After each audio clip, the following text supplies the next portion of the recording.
জন্য কি নামাজের জামাত মিস করা যাবে?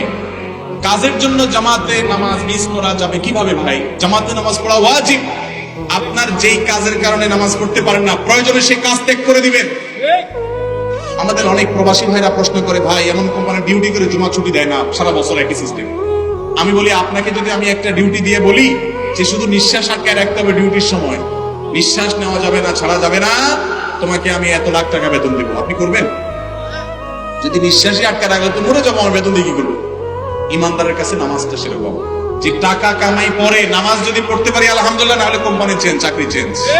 আল্লাহ তাআলা আমাদের বোঝার তৌফিক দান করুন। ভাইরা আমার, নামাজ কেমন আমল জানেন?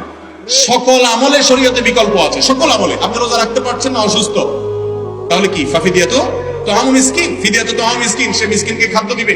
আপনি সফরে আছেন, কষ্ট হচ্ছে, রোজা রাখতে পারছেন না, অসুবিধা নেই, অন্য সময় রেখে দিলে হবে। আপনি যাকাত এই বছরটা আজকে এখন দিতে পারছেন না, 2 দিন পরে দিচ্ছেন, আদায় হয়ে যাবে। হজ এবছর ফরজ হয়েছে, 5 বছর পরে করছেন, যদিও দেরি করা অনুচিত, কিন্তু আদায় হয়ে যাবে। এভাবে সব আমলে বিকল্প আছে। ওযু করার মতো পানি নাই, তায়াম্মুম করলে হবে। তায়াম্মুমেরও ব্যবস্থা নাই, পানিরও ব্যবস্থা নাই, বিনা পবিত্রতায় পড়তে পারবেন। কিবলা দিকে ফিরে সালাত আদায় করা ফরজ, কিবলা চিনেন না, অনুমান করে পড়বেন, জিজ্ঞেস করে পড়বেন, তাতেও নামাজ আদায় হবে।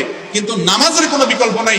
নামাজ যদি দাঁড়ায় পড়তে না পারেন, অসুস্থ, মাপ নাই, বসে পড়েন, তাও পারেন না, অসুস্থ, শুয়ে পড়েন, তাও পারেন না, ইশারায় পড়েন, আপনার শরীরে বস্ত্র নাই, কাপড় নাই, 70 টাকা ফরজ আদায় করার মতো ব্যবস্থা নাই, তবুও আপনাকে পড়তে হবে। যেভাবে পারেন সেভাবে, প্রয়োজনে বসে বসে পড়বেন, কিবলা জানেন না, আন্দাজ করে পড়বেন।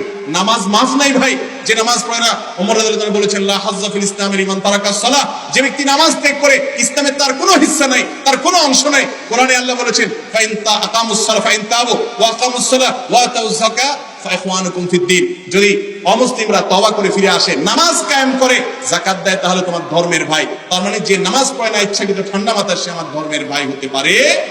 এজন্য ফুকাহা ইকরামের অনেকে বলেছেন, ইচ্ছাকৃত ঠান্ডা মাথায় নামাজ ত্যাগ করলে কাফের হয়ে যায়। যদি ইমামে আজম আবু হানিফা রাহিমাহুল্লাহর মত হলো, আর অনেক ওলামাদের মত হলো যে নামাজ না পড়লে কি হবে, তার মধ্যে অপরাধ বোধ আছে, নামাজ পড়ে না সেজন্য সে লজ্জিত, সে পড়বে, সে নিয়ত আছে, নিজেকে ভৎসনা করে যাবে, নামাজ না পড়ে খারাপ কাজ করি, তাহলে এই ব্যক্তি কাফের হবে না। এবং এই মতটাই বিশুদ্ধ, এবং এই মতের কারণে আমরা বেঁচে গেছি। বাংলাদেশে অনেক মানুষ আছে নামাজ পড়ে না, বলে নামাজ না পড়লে কি হয়েছে, কি আছে, ইমান ঠিক আছে, না মাতর আলী গায়ের থেকে ময়লার গন্ধ। বুঝতে পারছেন? তো আপনি নামাজ না পড়লে ইমান ঠিক থাকে, এত বড় জোর গলা দাবি করতেছেন, এগুলো সব মূর্খতা এবং অজ্ঞানতা। এই জন্য ইসলামে নামাজের চেয়ে গুরুত্বপূর্ণ, আপনি নামাজটা পড়েন, অন্য অপরাধ থেকে বাঁচার জন্য চেষ্টা করতে থাকেন, কিন্তু নামাজটা সবকিছুর আগে ধরেন, কারণ নামাজ সব অপরাধ থেকে বাঁচাবে ইনশাআল্লাহ। নামাজটাকে সুন্দর করতে হবে। আল্লাহ আমাদের তৌফিক দান করুন।